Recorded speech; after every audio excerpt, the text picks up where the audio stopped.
Olá, meus amigos do Brasil, tudo bem por aí? Que ótimo, hein? Que ótimo, estamos chegando, está começando a semana, uma semana abençoada, feliz aí, com muito trabalho para todo mundo. Nossa visão geral de hoje, como sempre, trazendo temas atuais, visão geral, um olhar atento para os fatos do momento. E hoje nós vamos conversar aqui com a doutora Fernanda Escobar, advogada especializada na área criminal e com atuação efetiva em tribunais de júri. Também vamos falar do direito de família, vamos falar do direito digital, vamos falar de uma série de coisas. Aliás, advogado é sempre um bom papo, né? Eles falam muito bem, tem uma fluência verbal muito boa e passam coisas importantes pra gente. Doutora, muito obrigado pela presença aqui, viu? Seja muito bem-vinda. Prazer é todo meu, Alberto. Um prazer estar no seu programa. Tem uma repercussão enorme na cidade de Araras. Ah, que bom. Eu sou paulistana, mas hoje eu resido e trabalho em Araras. Nossa, comentei que eu fui convidada para vir aqui. Todo mundo te mandou um abraço. Ederaldo Poi também de lá. Grande pessoal da Poi. Rede Opinião, de TV. Parabéns pelo sucesso, pelo Visão Geral. Um programa essencial. Oh, parabéns. Que bom. Fico feliz, doutora. Fico feliz que tenhamos tido essa repercussão em Araras. Bela cidade. Araras já foi até cidade modelo no estado de São Paulo. Continua boa, não? Ah, é muito boa para viver. A violência ainda não chegou totalmente. A saúde deu uma quedinha, né, dos tempos que você está falando, os tempos áureos, mas é uma cidade maravilhosa. Ainda, eu acho que ela é uma das cidades modelos, né? Uma vez, um presidente da Nestlé, ele comparou Araras à Suíça. A situação de Araras à Suíça, muito interessante. Até para dizer que o chocolate dele também tinha a ver com o chocolate suíço, tá Verdade. certo? Meus amigos, olha, a doutora Fernanda Escobar com E mesmo, vocês vão ver aqui quando for acreditado, né? Ela é advogada, especializada na área criminal, com atuação firme nos tribunais do júri, direito de família, direito digital. Formada pela FMU, Faculdades Metropolitanas Unidas de São Paulo, pós-graduada em penal, processo penal, direito digital e EAD, que é EAD? Estudo à distância. Ah, sim, estudo à distância, tá.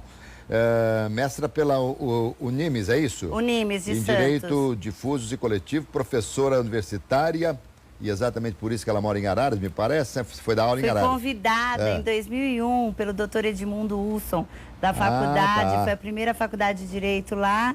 Aí acabei adorando a cidade e adotei para viver. Muito bem. E, além de tudo, é escritora, autora de vários livros, né? A gente vai mostrar, tem um aqui, né? A gente vai mostrar esse livro daqui a pouquinho e também vamos falar de outras obras da doutora Fernanda Escobar. O que lhe dá mais prazer, né? Escrever, dar aula ou estar assim num tribunal do júri? Olha, Alberto, o que me dá mais prazer é advogar em si, né? É um prazer imensurável. Agora, tribunal do júri é aquela coisa fascinante, né? É aquele teatro. Como um amigo meu falou, não é qualquer advogado. Mas quando você está atuando para o tribunal do júri, que não é um juiz togado que vai julgar, você tem que convencer 7 jurados, pessoa da população, né, leigo. É uma coisa fascinante, você está lidando com a liberdade do sujeito, porque apesar dos crimes mais graves, porque quais são os crimes julgados pelo Tribunal do Júri? Os crimes dolosos contra a vida, né? É diferente dos Estados Unidos, que qualquer direito de família é julgado pelo Tribunal do Júri. Aqui no Brasil, não. No Brasil, são os crimes dolosos contra a vida. O homicídio, sim, o infanticídio, que é a mãe que mata o seu próprio recém-nascido quando ela está sob a influência do estado puerperal, porque aí tem, como diria, seria um homicídio privilegiado, vamos dizer assim, com uma pena atenuada. O aborto, que é um crime doloso contra a vida, tem aquela discussão, já tem vida o feto? Já.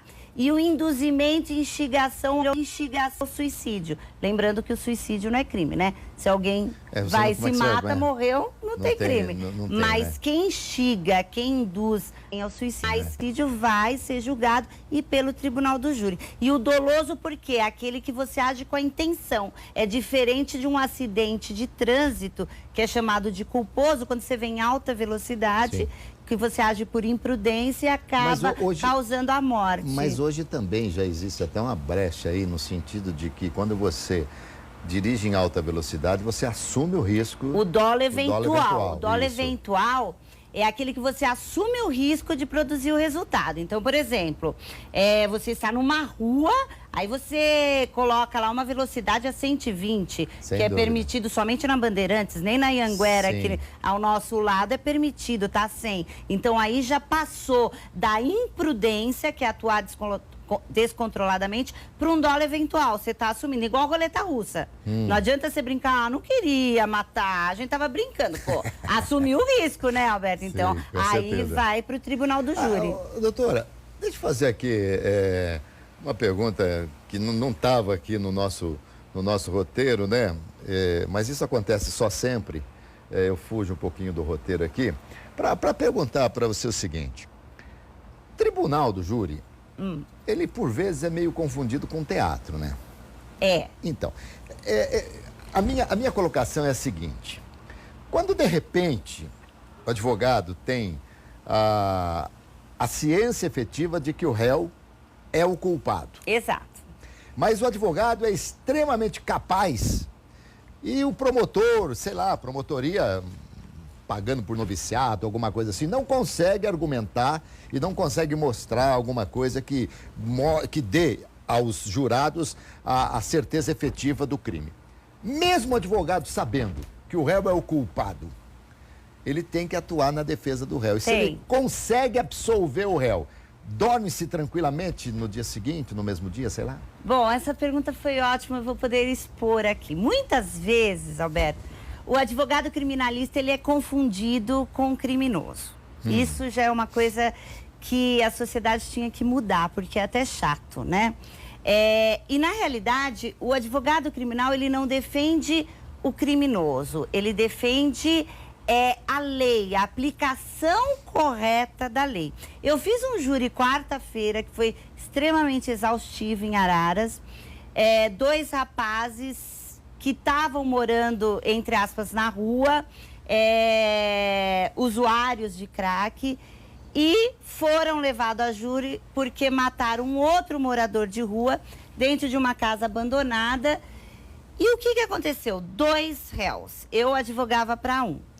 Este não tinha nos autos prova concreta da participação dele. É só aquilo, ouvi falar, saiu. Então, muitas vezes, ele até estava lá, mas ele não praticou a conduta dolosa. Tanto é que eu gritei para o jurado, ele tem que ser condenado, mas no máximo por omissão de socorro. Tá. Pela conduta que ele praticou, é a culpabilidade. O sujeito, ele tem que responder conforme a sua culpabilidade. Eu entendo, mas eu fui ao extremo. Você foi ao extremo. Quando você tem certeza que o delito foi cometido por ele, você está defendendo uma pessoa que você sabe que é réu e que o réu é culpado. Você deu problema de relacionamento. Exato. O que acontece? Tem que pegar e defender ele, e geralmente ele já está preso por um bom tempo, porque o nosso sistema judiciário, você sabe, você entrevista vários advogados, o sujeito é preso, por exemplo, se ele é preso em flagrante hoje, ele vai conseguir ser julgado pelo tribunal do júri daqui uns 3 anos. E esse tempo ele já ficou preso. Então, muitas vezes... Menos o Zé Dirceu, né? Que não fica 3 anos. Eles tiram antes, né? Devido à demora. É verdade. Então, num certo ponto, ele já pagou um pouco a sua pena, né? Bom, vamos lá. Essa pergunta que eu fiz a você, se for feita nas mesmas circunstâncias por um promotor, ou seja, quando o promotor tem a ciência da inocência do réu, para ele é muito mais fácil pedir até a inocência do que o advogado. De nós, exatamente, advogados que não podemos pedir a condenação. Se a gente pede a condenação, o que faz um juiz presidente no tribunal do júri? Ele preside a sessão. Ele não se manifesta, ele não condena, ele não absolve. São os jurados. Tá. Só que ele está lá porque se ele perceber que o advogado... está pedindo a condenação? Ele decreta nulidade e vai ser nomeado um outro advogado. Tá vendo? Porque violou o princípio da ampla defesa. Artigo 5º, inciso 55 da Constituição. Toda pessoa tem direito à defesa pelo pior crime que tenha praticado. Então, olha como a nossa atuação é restrita. Eu brinco aqui, para acusar ser promotor é bem mais fácil. Muito bem. Doutora Fernanda Escobar, vamos lá. Não vamos falar de direito de família aqui, que é uma das suas especialidades. Vamos falar do direito digital hoje, que é uma coisa muito séria também. Mas vamos falar um pouquinho desses nossos presídios aí, abarrotados de gente. A todo instante a gente cobra, fulano tem que ser preso, mas a gente precisa cobrar o seguinte, precisa construir presídio, né? Aliás, os presídios daqui, os presídios daqui para frente, meus queridos homens públicos e governadores e presidentes e deputados, construam bem feito, vocês podem usar no futuro, hein? É mas vamos lá, doutora. Por que é tão moroso esse processo aqui no Brasil? Não tem como agilizar essa nossa justiça? Bom, Alberto, nós estamos passando, faz o quê? Uns 2, 3 anos para a era digital. Hoje está fácil, por exemplo, eu posso morar em Araras, que é uma cidade do interior de São Paulo, a 170 quilômetros, e posso atuar facilmente em São Paulo, aqui em Campinas. Por quê? Porque nós entramos na era digital. Até então, era tudo processo físico. Então, você imagina a quantidade de processos... Vamos falar do âmbito criminal primeiro. A quantidade de pessoas respondendo por crimes, poucas varas, o judiciário com poucos funcionários. Então, fica aquele acúmulo. Eu tenho clientes que falam, doutora, mas não julgou, não. Ele está concluso para o juiz, está lá na mesa do juiz, mas tem um calhamaço. E ele tem que ler, ele tem que julgar, ele tem que analisar as provas. Ele é um ser humano. Então é complicado. E os processos tem, nossa, quantas e quantas páginas um processo. Nossa, enorme. Então, com a era digital, tende-se a dar uma acelerada. Mas temos que lembrar que o Estado hoje em dia está falido. Não é fácil ter a quantidade de juízes necessário, quantidade de varas. Como que vai pagar? Como que vai fazer para pagar um juiz que ganha extremamente bem? Por essa razão, uma das razões pelas quais eu imagino seja que hoje a tendência ao acordo é uma coisa muito, muito grande, né? Opa! O acordo sempre ele é superior, né? A qualquer demanda, não é isso? Nós temos a reforma, eu sempre fui advogada criminalista, né? Sempre fui especializada, fiz 2 pós-graduação, sou professora na área criminal. Mas quando você vem para o interior, eu comecei a me apaixonar pelo direito de família. E brinco que eu sou a terrorista dos homens, que eu defendo muito a mulherada, né? E o que eu percebi? Com a reforma do CPC, que é o novo Código de Processo Civil, a tendência é a conciliação, a mediação, para evitar todo aquele processo. Entendeu? Então, isso vem sendo sensacional. O juiz hoje, quando ele pega uma petição inicial, ele já cita a parte contrária, que é o chamamento ao processo, né? Tem que ser citado. Mas antes de qualquer coisa, já marca audiência de conciliação. Doutora, qual que é a opinião da senhora a respeito? Tem hora que eu falo senhora, mas não tem como falar senhora para você, tá tão jovem, que bom, né? Fiquei então, feliz. Você, por exemplo, o que pensa acerca da condenação em segunda instância que já provoca a prisão, por exemplo? Eu sou contra. Você é eu contra? Acho que deveria acabar com todos os recursos para essas pessoas. Porque mesmo a Constituição que demore anos fala, e anos. Mas aí o réu ele não pode ser punido pela falha do Estado. Tem razão. Não pode. É a falha do Estado. Então vamos corrigir desde a base. Agora o réu ser punido por causa disso não Mas pode. por que você acha que essa medida foi tomada? Porque política, né? Bastante política. A sociedade cobra muito. Uma coisa que eu acho muito errada, Alberto, é o clamor público gera leis.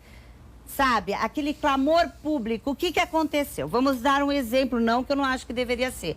Mas como que o homicídio qualificado passou a ser hediondo?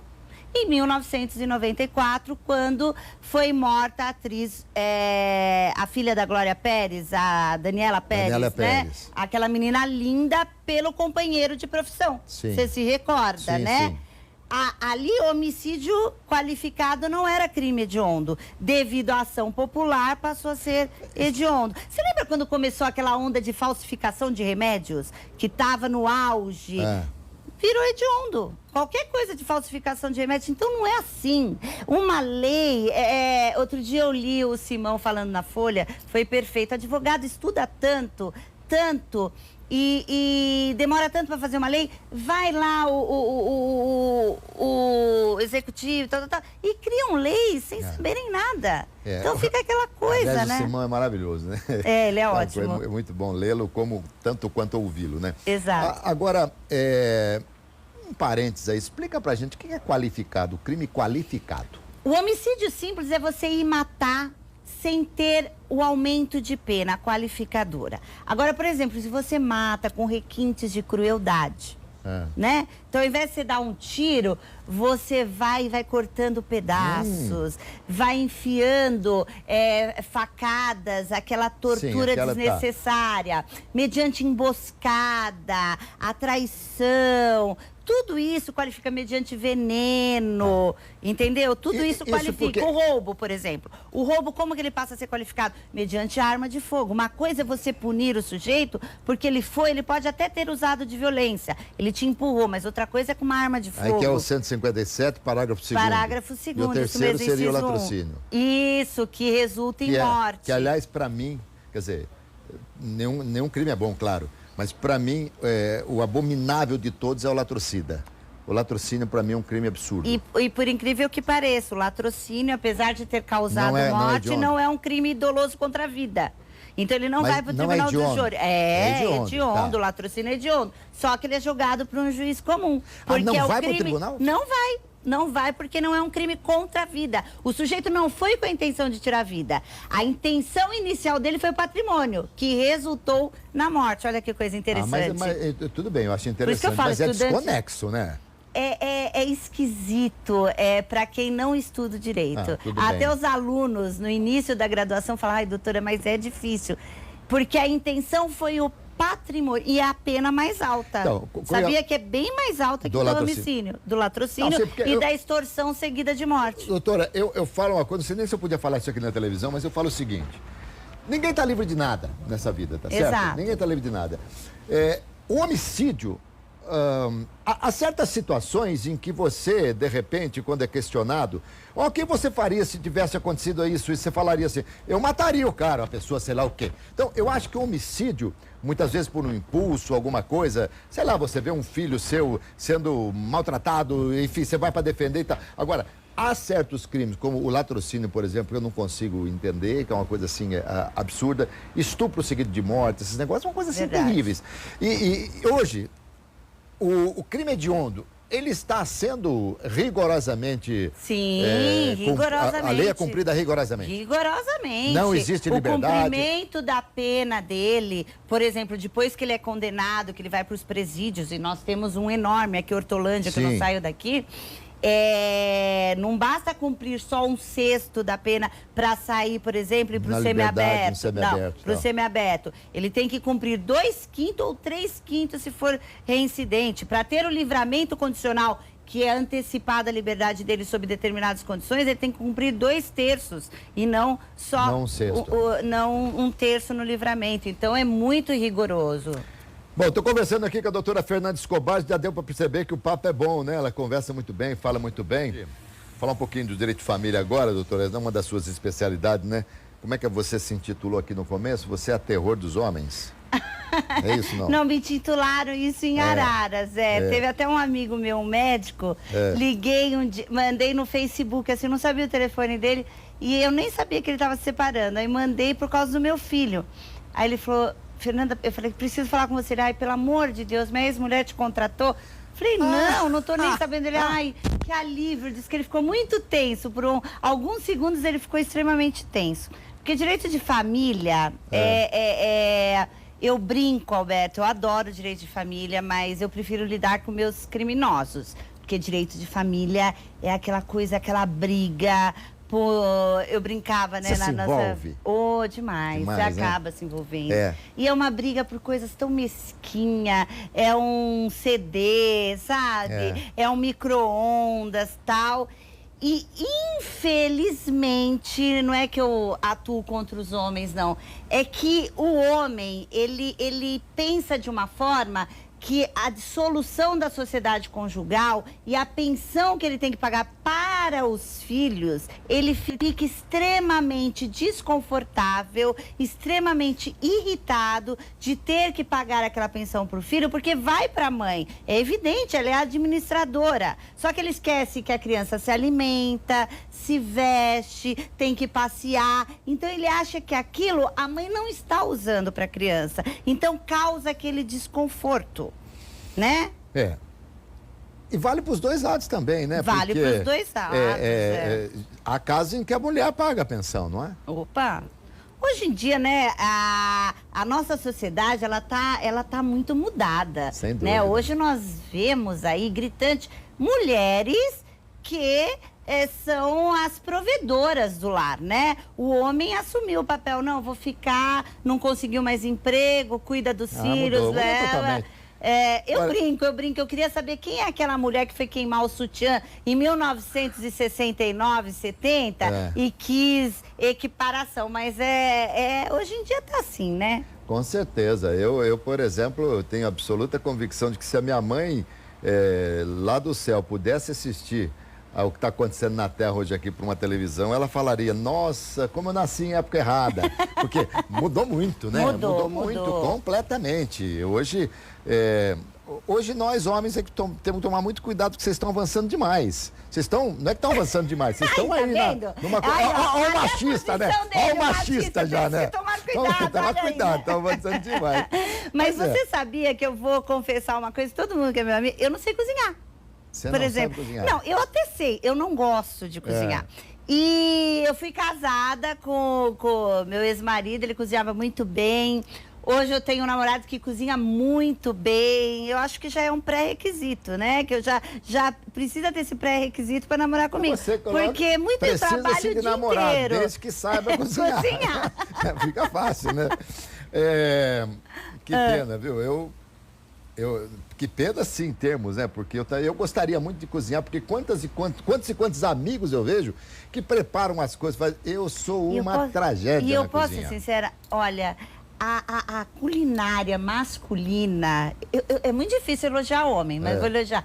A culinária masculina, ela tem um sabor mais gostoso. Olha, eu não sei explicar. você. Até o cafezinho da manhã feito por homem é mais saboroso. Olha, eu não sei explicar olha, isso. O homem espera tantos outros elogios, né? Tipo assim, olha, mas de repente... Tá bom, que delícia. tudo vale, Faz um cursinho que você vai gostar. Pois é. Da meia-noite às 6, não tem feito nada, né? Da meia-noite às 6 dá para eu fazer. Vamos lá. Hoje, a guarda das crianças, que é uma das coisas mais sérias também, imagino, uma das mais sérias aí. Até que idade a criança, por exemplo, não tem interferência? A partir de que idade ela pode optar com quem ela quer ficar ou coisa assim? Hoje em dia, né, com a alteração que nós temos a famosa, que todo mundo fala, guarda compartilhada, seria até bom eu explicar isso, porque os casais que estão se separando, já chega a mulher, a minha cliente, doutor, eu não quero guarda compartilhada. Eu falo, por que você não quer? É excelente uma guarda compartilhada. A guarda compartilhada não é a alternada. A compartilhada é aquela em que ambos, os pais, eles vão dar palpite, eles vão estar dentro, influenciando nas decisões em relação ao filho. Então, por exemplo, no colégio que vai estudar, se vai fazer um curso extracurricular, se vai poder ir numa excursão, é o pai e a mãe conversando sobre o futuro daquela criança. Isso é guarda compartilhada. Por exemplo, a mãe sozinha não pode mandar ele fazer um intercâmbio, um exemplo, com 10 aninhos se o pai não concordar. Mas a criança tem um domicílio fixo, e tudo que isso geralmente é com a mãe. Tudo documentado. Até porque senão não teria razão de ser assim, né? Agora, a alternada, que sinceramente eu sou totalmente contra, é aquela uma semana na casa do pai e uma semana na casa da mãe. Eu acho que a criança, até mais ou menos uns 12 anos, ela tem que ter o cantinho dela, ela tem que saber o lugar onde ela faz a lição, porque senão fica bagunçada. Então, não gosto da guarda alternada, eu não aceito para cliente nenhum. Mas com 12 anos, por exemplo, você falou, a criança pode dizer, olha, eu quero ficar com meu pai, eu quero ficar com a minha mãe? Pode optar. E é respeitada a vontade da criança? Muitas vezes é. Muitas vezes nem sempre, é. então. Nem sempre. Tem que analisar os pontos, né? Mas geralmente, com 12 anos, a criança ela já pode colocar lá qual é o posicionamento dela. Lógico que o juiz de família é complicado, ele tem que analisar todo um contexto. Faz todo um exame, um estudo sociopsicológico, né? Passa por psicólogo, assistente social e tudo mais. Então é complicado. Doutora, uma pergunta assim, se por uma infelicidade a mãe morre no parto, automaticamente o filho, a guarda é do pai. Do pai, automaticamente. Não tem história. Não tem história. Tá, mas por exemplo, se de repente na família tem algumas pessoas que podem ajudar e no futuro podem requerer a guarda? Pode, por exemplo, acontece isso muito se o casal, na hora do falecimento, né, da mãe, o casal é separado, né? Não tiver uma união. Muitas vezes os avós brigam pela guarda, né? Materno, os avós maternos brigam pela guarda. E pode ter uma discussão pela guarda. Vamos analisar todo o contexto, né? E ainda continua nesse país aqui aquela velha máxima de que uma das poucas coisas que levam para cadeia é a falta do pagamento da pensão. Ah, sim, isso eu acho maravilhoso, porque tive um caso... Maravilhoso porque você não paga nada e também não vai ser Não é presa. bem assim não, Alberto, porque é maravilhoso, porque eu pago tudo do meu filho, e se o pai não colaborar, fica difícil, sabe? Eu chego em casa, a minha secretária, que é a minha chaveirinho, que eu brinco, a Vitória, ela sabe... Filha do POI, né? Isso, a Aliás, filha do pai, o beijão Federal do POI, um amor, ela sabe a minha vida, eu chego, eu dou aula, eu trabalho pra caramba, aí eu vou ver meu filho 8, 9 horas da noite, tem dias que eu trabalho de final de semana, então daqui a pouco eu vou estar trabalhando 24 horas para conseguir dar o mínimo necessário ao meu filho, porque educação, eu como advogada e professora universitária, a gente quer uma educação melhor para o filho num colégio particular. Muito bem. Aí o pai não ajuda. Se ele não pagar, ele vai preso. Mas é uma forma, porque aí todo mundo se questiona. Mas se ele for preso, como é que ele vai trabalhar e pagar? Já fiz essa pergunta Mas veja bem, tive um caso há uma semana atrás de um advogado, o filho dele, portador de síndrome de Williams. Para eu conseguir citá-lo, em São Paulo eu não conseguia. Um final de semana ele foi para Araras, consegui, graças aos juízes lá, um plantão judiciário do oficial de justiça. Conseguiu citar. Ele ignorou a ação. Eu falei, olha, depois de ignorar, pediu mandado de prisão. Eu falei, poxa, ele só vai ser preso se der uma sorte de ele parar numa blitz. Armei outra coisa, armei entre aspas, dentro da lei. Ele foi buscar o filho, tive todo o apoio da polícia militar, ele foi preso. Eu não tenho, doutora, tenho coisa. Engraçado que na hora, passou uma noite lá, no dia seguinte arrumou. Mas doutora, vamos supor, se há uma separação e a mulher é uma advogada, criminalista, professora universitário, que de vez em quando dá entrevista em programa de televisão, que ganha muito bem, que tem uma vida estável e tal, ainda assim o ex-marido tem que dar a pensão. Veja bem, não é para essa advogada renomada, nada a ver com você, só tô falando não, vamos deixar bem claro aqui. Não é para essa advogada renomada, conhecida, professora, que ele está dando a pensão. Ele está dando a pensão para o filho, certo? Por que somente a mãe tem que coxear o filho? Agora, se é um pai que realmente está desempregado, entendeu? Não constituiu outra família, certo? Não sai aí, não gasta torta direito. Facebook, hoje em dia, é a maior meio de prova hoje pra você mostrar. Olha aqui, juiz, ele fala que ele não tem condições, mas tá lá viajando, cheio das gatinhas, curtindo a night e tudo mais, e não tem condições de prover um pouco pro filho. Você tá vendo aí, ó?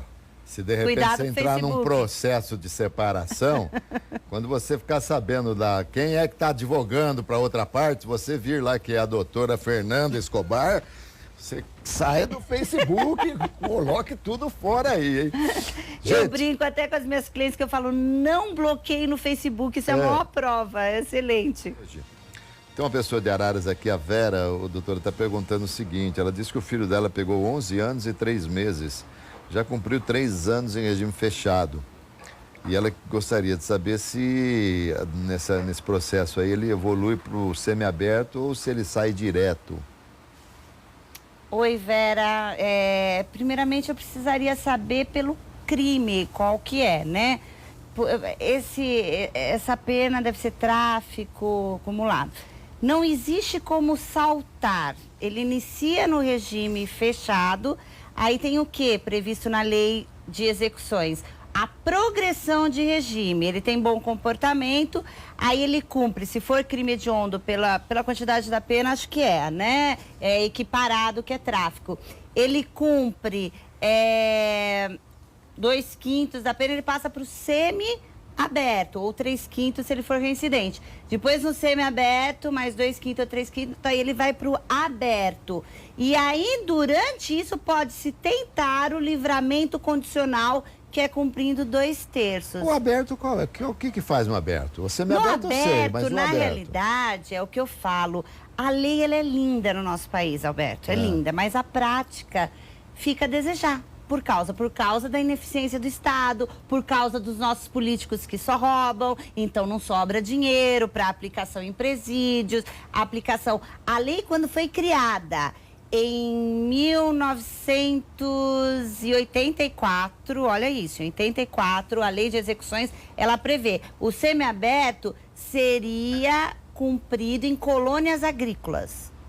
Não, desculpa, colônias agrícolas não. Em casa do albergado, colônias agrícolas semiabertas. Em casa de albergado, nós não temos albergue no Brasil. Então, a jurisprudência criou que fique em prisão domiciliar. Trabalhando, tem que retornar até as 8 da noite, não pode frequentar bares noturnos, senão perde. Tem que voltar para casa e tal. Isso, que é a prisão domiciliar. E esse negócio de tornozeleira é só pro pessoal da Lava Jato? Ah, outra coisa, eu brigo para os meus clientes lá. Pô, tá previsto, são medidas cautelares. Não para quem está condenado, é o que eu explico. Para quem está preso preventivamente durante o processo. O que a lei criou?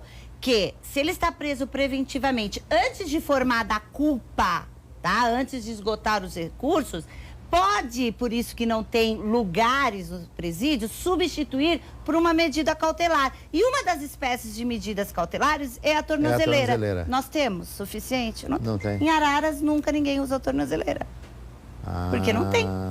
Tá, mas lá pros polícios e tal, tem, né? Aí tem uma coisa ou outra, mas muito pouco. Mulher também usa tornozeleira? Pode usar, né? Mas aí todo com detalhezinhos, com strass. A minha eu colocaria de oncinha. Tá vendo? Muito bem. Doutora, fala pra mim, o que é crime digital? O que pode caracterizar um crime digital? Nossa! Muita coisa. Muita coisa, né? Como nós já temos o Código Penal, que já prevê os crimes no âmbito geral, por exemplo, uma difamação, que é você atingir a reputação de uma pessoa perante a sociedade. Vamos falar de Araras, que é uma cidade pequena, né? A injúria, que você atinge o seu decoro de foro íntimo, já está previsto no Código Penal. Se for feita pelo meio digital, vai ser punida da mesma forma, certo? Tem várias, você pode ameaçar uma pessoa, já tem previsão da ameaça através do meio digital. Então, muito cuidado, é o que eu falo para todos. O direito digital é um direito extremamente novo, né? Em 2013 eu tive um caso que pegaram de uns clientes meus a imagem, porque é fácil copiar do Facebook, e colocaram como assassinos de gato e não foi nada daquilo, né? Foi uma assembleia do condomínio onde iam tirar os gatos de rua para levar para um lugar de doação. E acabaram com a imagem. Então, além da seara criminal, pelo crime de calúnia, que você está imputando um crime que não foi real, e difamação, você ingressa também na seara civil por um processo indenizatório, pelos danos que te causou, né? Agora, o que se escreve, vamos pegar o Facebook, tem aquilo que você coloca lá, que você publica, que é público, que todo mundo pode ver, os seus amigos e tal, não sei o quê, mas aquilo que eu falo diretamente para a pessoa em box, também por aquilo que, se de repente for algo que desagrade, o que ofenda moralmente, a pessoa pode processar. Pelo WhatsApp. Eu publiquei outro dia, o tribunal já está aceitando a injúria através de WhatsApp, você ofender a honra da pessoa. Porque uma coisa é a difamação, Alberto. Difamação, você atinge a reputação da pessoa perante a sociedade. A injúria, eu brinco com meus aluninhos, para eles saberem a diferença, é de foro íntimo. Você atinge o coraçãozinho, o decoro. É a honra subjetiva. Por exemplo, você chegar para mim e falar: nossa, doutora Fernanda, como a senhora grita, como é brava. Eu não vou ligar porque eu falo alto, eu faço plenário de júri, eu dou aula. Agora, você virar para mim, você é uma péssima mãe, você é vagabunda, você não trabalhou, isso vai me atingir. Mas e se eu só você leu isso que eu escrevi? Não importa, atingiu meu coraçãozinho. O meu decoro é a honra subjetiva, variável de pessoa para pessoa. Entendi. Certo? Você gostaria que eu chegasse para você, te escrevesse em box: ô viadão? Opa, peraí, né? Agora, se eu virasse: ô pegadora, aí já é bom, né? Ô pegador é bom, né? E a mulher não. A mulher, se é pegadora, coitada, já usa lá o adjetivo: ai, aí, ó, não presta, é sem vergonha. A mulher fica de saia justa, eu fico de calça curta aqui. Tá Entendeu? Certo? Então é subjetivo. Entendi. Agora, pra quem? Eu tenho milhões de amigos que são homossexuais, eu adoro de paixão. Se eu virar pra ele: vai, viadão, ele: ai, sou mesmo. Subjetivo, não é? Deixa eu fazer uma pergunta aqui que vem de Sergipe para você. Nossa! Que está acompanhando a Rede Família pelo canal HD. Um beijo pro pessoal de Sergipe. Canal HD. Anderson San, de Barra dos Coqueiros, Sergipe. Estou assistindo o programa Visão Geral. Na verdade, não é pergunta, ele só está aqui assistindo ao Visão Geral com essa bela entrevista com a doutora Fernanda Escobar. Parabéns à Rede Família. Obrigada! Obrigado, Anderson. Ai, quero ir passear aí em Sergipe. Sergipe é bonito, Né? Nossa, o nosso país é lindo, Sergipe Estado né? é bonito, muito legal. O nosso país é lindo, sem nosso dúvida, litoral. Sem dúvida. A doutora Fernanda aqui perguntou que time eu torço, né? Eu falei que eu torço para acabar logo, né?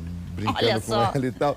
Aí depois falei: não, santista, tá? Falei: mas por quê? Você nasceu no litoral? Doutora, eu sei que a senhora é corintiana, porque há pouco você falou aqui, né? Quando eu falei do aplicativo, mas a gente, quando é criança, torce para quem ganha. Você vai ver o que tem de geração de criança hoje torcendo pro Barcelona, pro Real Madrid, porque torce para quem ganha. E na minha época só o Santos ganhava. Você tem que torcer pelo time da sua cidade.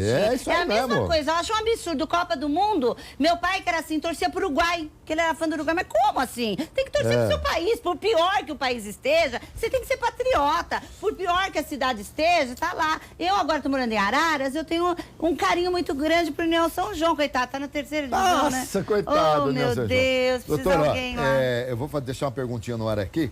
O João Mendes, aqui de Campinas, está perguntando: quanto tempo a pessoa pode ficar presa por não pagar a pensão? Estou aqui folheando o livro da doutora Fernanda. Fernanda Maria Ziquia Escobar. Libanês com espanhol. Libanês com espanhol. Por isso que dizem que eu sou brava, mas eu sou. Então, na minha casa é libanês com italiano. Nossa. E também lá... Fala Bessi. Então. Fala bem alto assim, ó: não vou emprestar dinheiro. Fala bem alto: não vou emprestar dinheiro. Daqui o livro.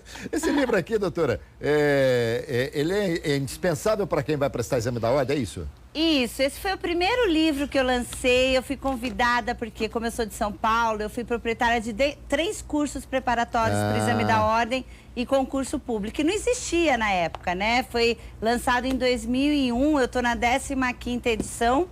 E é o beabá, eles brincam, tem muitos colegas que falam que é o caminho livre, como é que caminho suave. Caminho suave, nossa, eu estudei com essa cartilha aí. Falam que é o caminho suave para quem quer atuar na área criminal e para prestar o exame da ordem. Porque você sabe, Alberto, que o exame da ordem hoje ele está ficando mais difícil que concurso público. Ele está quase equiparado a uma magistratura, ao Ministério Público. E tem 3 exames por ano, né? A primeira fase são questões objetivas, testes. Você tem que acertar 40, que são 80 questões de 15 matérias, e a segunda você opta por uma matéria que você tem mais facilidade, né? Ou civil, ou penal, que eu sou especializada em penal, ou administrativo, ou constitucional. Tanto é que nós vamos ter a segunda fase aí, eu tenho alguns alunos que já vão prestar dia 28 de maio aí. Sorte para todos, sucesso, vão tranquilo que vocês vão arrebentar.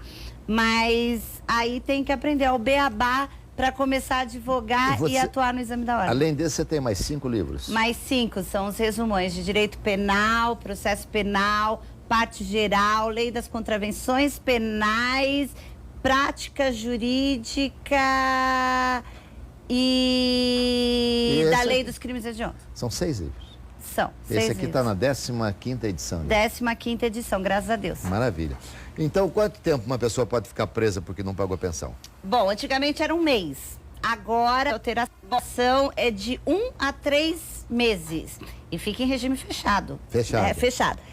A lei prevê que deve ficar separado dos demais detentos, mas na prática isso não acontece. Não acontece. Vai para o corró da delegacia, por exemplo, em Araras, não tem a cadeia pública, um exemplo. Então ele vai para o corró, aí depois ele é conduzido para Pirassununga, que é a cadeia pública, fica com os demais e depois para um presídio.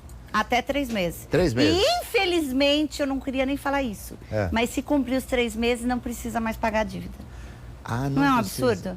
É, porque eu ia perguntar isso, se ele vai ficar em débito ainda, porque se ele não pagar no próximo mês, não são 4 meses que ele está devendo, um que ele não pagou, mês já é suficiente para... Não é proporcional pelo que ele deve, não. Por exemplo, ficou devendo 3 meses, até você pedir conseguir, porque ele pode se justificar e tudo mais, ele já está devendo, por exemplo, 5 meses, aí o juiz, 5, 6 meses, o juiz manda pagar. Se não pagar, mediante mandado de prisão, aí expede o mandado de prisão. Por incrível que pareça, esses 5 meses, se ele cumprir os 3 meses, extingue esses 5 meses. Aí só tem que pagar do mês que vem. As 20 E se depois ele não paga... E a reincidência, aumenta a pena? Não. Não aumenta? De 1 a 3 meses. Então o cara pode ficar, se ele se sujeitar a ficar de período em período 3 meses preso, ele não precisa pagar a pensão. Infelizmente. Pior que existe homens que falam, vou ficar 3 meses lá pra não pagar. É brincadeira? É um absurdo, né? Ô, raça, vocês masculinas. Não. Raça. Mas vale pra mulher também, né? Vale pra mulher também, mas olha, eu nunca ouvi dizer que teve uma mãe que deixou de pagar a pensão alimentícia. Nunca. Verdade? Verdade. Nunca ouvi dizer. Por que será, né? Pois é. Não sei, né? Porque mãe é mãe, né? Aquela coisa. O pai é sempre duvidoso, a mãe é mãe. Mas você está fazendo um pré-julgamento, doutora. Fazendo um pré-julgamento. Precisamos rever essa... se fosse uma oitiva, eu diria. Precisamos rever essa oitiva que está havendo uma indução aqui. Não, mas é que o dia... Infelizmente, os homens, eles se separam... Lógico, toda regra tem exceções, claro. Pelo amor de Deus. Eu tenho um cliente que é capitão da polícia militar, para ele eu defendo, porque a ex-mulher toda hora ela vira e entra com revisão de pensão. Aí é sacanagem, ele é todo certinho, ele paga direitinho e tal. Existem exceções, mas a regra geral... Vocês, homens, acaba o relacionamento, acabou com a ex-mulher, o filho tá lá. Muitas vezes esquece, né? Filho é pra sempre. Filho é pra sempre. Não tem é a como. Coisa mais deliciosa do mundo. Eu acho que a coisa que eu sou melhor nessa vida, com muitos defeitos ainda, é ser mãe. Você já viu aquela brincadeirinha? Dá uma fechadinha aqui na minha mão. Já viu essa brincadeirinha aqui, não? Só pra gente iniciar o programa? Então, se você fizer isso aqui, ó. Aqui, esposo e esposo, você pode separar. Aqui, parentes, você pode separar. Amigos, você separa. Agora, filho, você não separa nunca. Filho não tem é jeito. tudo. Filho é pra sempre. Pra sempre. Querida, Foi Adorei. um prazer, Alberto, eu também adorei. Olha, um prazer imensurável estar no seu programa. Foi um bate-papo delicioso. E mando um beijão para todos os telespectadores. Uma semana abençoada. Lembrando que essa semana a gente vai cansar um pouquinho, porque depois de tantas com feriado, essa tem uns 5 dias. Vamos trabalhar um dia a mais, pelo menos, né? Um beijão para todos. Obrigada pelo convite. Olha, conversei com a doutora Fernanda Escobar, estou segurando seu livro aqui para tirar já do estúdio, para sair com a gente. Eu adorei a entrevista, eu tenho certeza que vocês gostaram, porque eu conheço um pouquinho meu público, eu sei que vocês gostaram, ela é fantástica. Saúde, paz, alegria e muita sorte. E vamos embora, doutora? Vamos embora. Então, vamos lá.